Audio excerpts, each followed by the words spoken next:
Hello, good morning to all of you. Today we are going to discussing the molecular orbital theory और उसमें आज हम बात करेंगे C2 मॉलिक्यूल के बारे में। ठीक है, तो इसमें क्या क्या चीज़ हमें ध्यान रखनी है। इसमें बॉन्ड ऑर्डर सॉल्व करने पर आता है 2। ठीक है, कितना आएगा? बॉन्ड ऑर्डर सॉल्व करने पर 2 आएगा और 2 आने का मतलब क्या हुआ? Carbon carbon double bond. ठीक है, जब कार्बन कार्बन डबल बॉन्ड है तो एक इन्फॉर्मेशन हमें बहुत अच्छे से मालूम है और वो क्या है?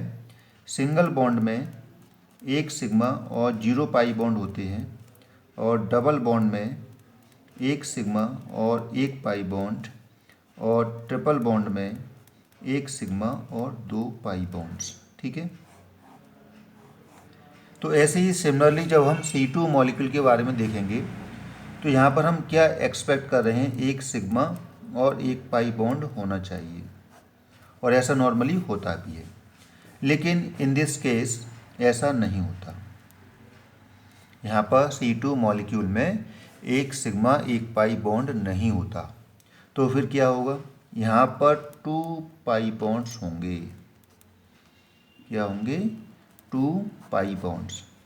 कैसे होंगे? तो आज हम इसी के बारे में यहाँ पर डिस्कस करने जा रहे हैं। बहुत बढ़िया एग्जाम्पल है, इंटरेस्टिंग एग्जाम्पल है और ये कंपटीशन में पूछा भी जाता है, तो उसको अच्छे से तैयार करना है। इसका आंसर हमें देखने को मिलेगा जब हम मॉलिक्यूलर ऑर्बिटल थ्योरी के बारे में डिस्कस करेंगे। ठीक है, चलिए।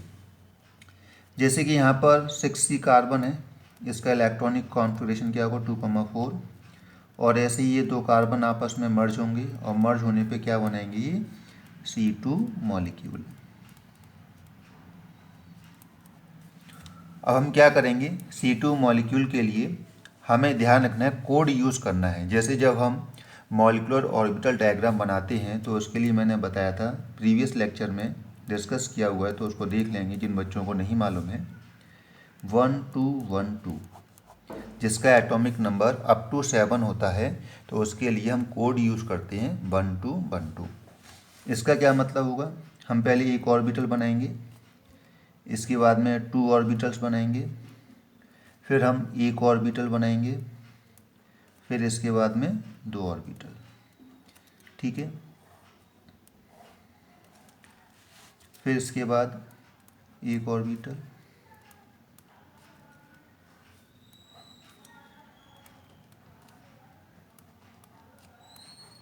ये इस टाइप से कंडीशंस रहेंगी, क्योंकि ये 1s, ये 2s और ये 2p।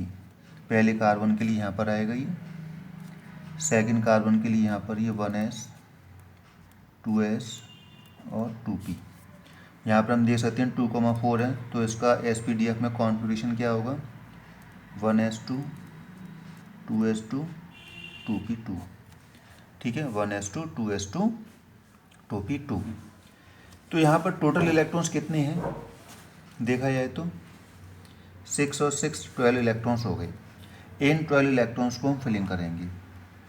ये एनर्जी का लेवल होगा।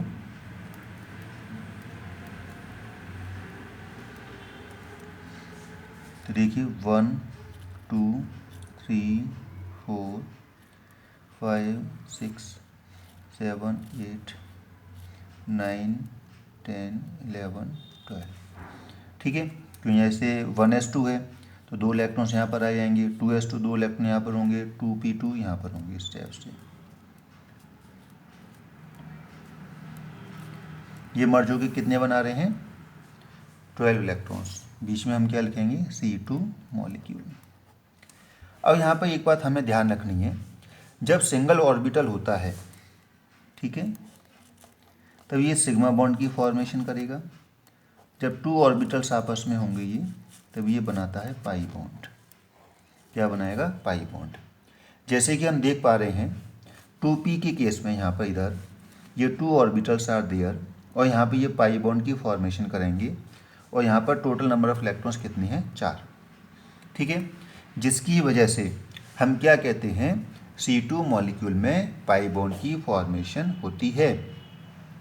यदि सिग्मा बॉन्ड बनता तो यहाँ पर इलेक्ट्रॉन्स होने चाहिए, लेकिन यहाँ पर एक भी इलेक्ट्रॉन नहीं है, जिसकी वजह से हम क्या कहेंगे?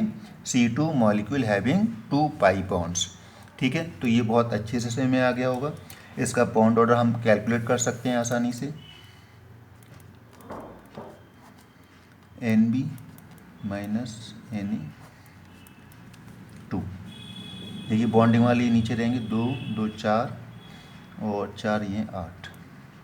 एंटी बॉन्डिंग ये है 2 और 2 4। ठीक है, बॉन्ड ऑर्डर 2 आ गया। अब इसमें स्टेटमेंट हम क्या लिखेंगे, जैसे एग्ज़ाम में क्वेश्चन आता है तो लिखा क्या जाएगा उसके बारे में हमें ध्यान रखना है। तो पहले हम बॉन्ड ऑर्डर कैलकुलेट करेंगे, 2 आएगा। 2 आने के बाद में ये MOT डायग्राम हम बना देते हैं। फिर इसके बाद में लिखते हैं due to the presence of 4 electrons in pi bonding molecular orbital. ये क्या बनाएंगे, पाई, और ये नीचे वाले हैं तो ये क्या होंगे, बॉन्डिंग, और बीच वाले ऑर्बिटल्स क्या होंगे, मॉलिक्यूलर ऑर्बिटल। ठीक है, स्टेटमेंट क्या लिखेंगे, due to the presence of 4 electrons in pi bonding molecular orbital that's why C2 molecule having 2 pi bonds. ठीक है, तो ये बात सही में आ गई होगी, इसको अच्छे से समझ लें। Thank you.